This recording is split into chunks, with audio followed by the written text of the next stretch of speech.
are also living, which is, I think, a matter of concern to me, in a more and more urbanized area, but also our children are very, very, very far removed from nature. We call it nature deficit COP. Why? Because they live behind their computer, they have their video games, alone, very far removed from nature.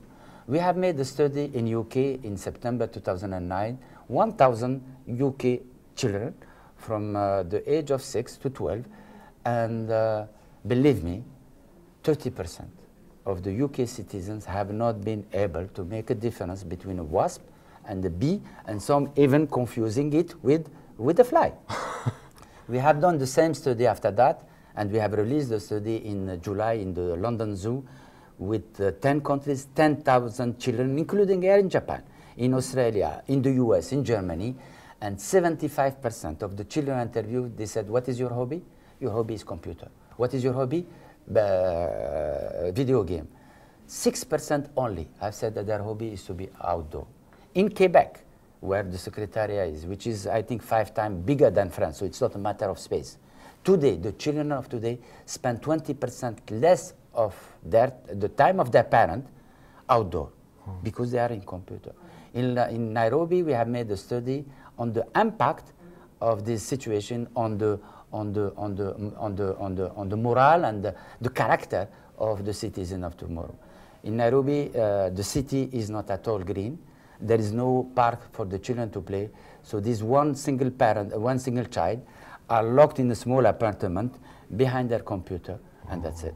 So this is the citizen of tomorrow, which is not social, which will not socialize. He will don't know how to talk. He will be alone, very far remote from nature. Consequences also on the health. We have made a study with the Department of Health of Quebec, where we are. The children that are not exposed to nature right at the beginning. As you know, as a child, you play in the ground, the soil, you touch bacteria, you are in contact with the virus, with the bacteria. You develop your immune system. Children of today, they are far removed from nature, so therefore they are in a sterilized environment. Their immune system is weakened. So therefore, the health implication, the healthcare implication of these future citizens that have not developed their immune system when they were a child will have far-reaching.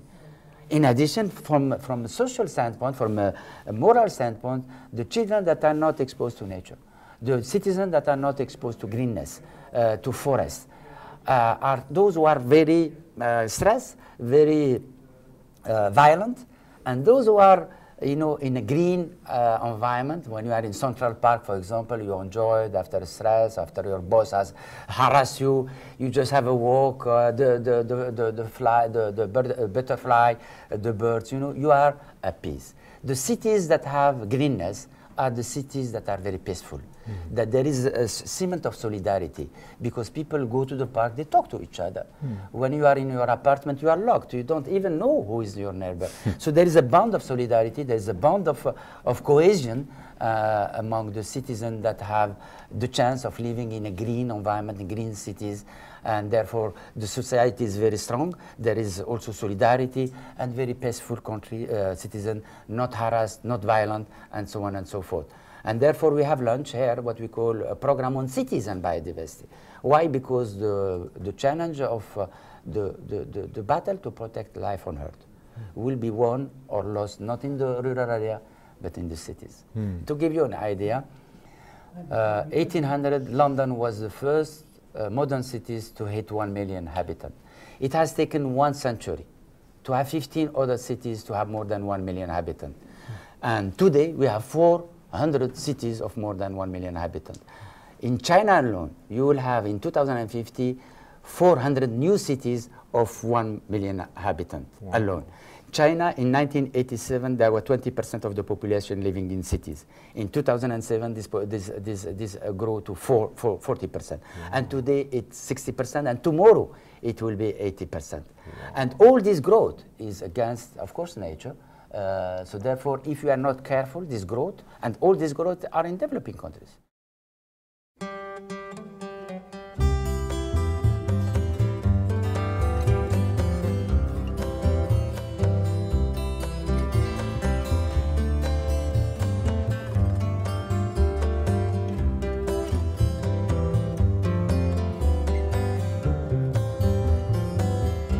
Mana no e ka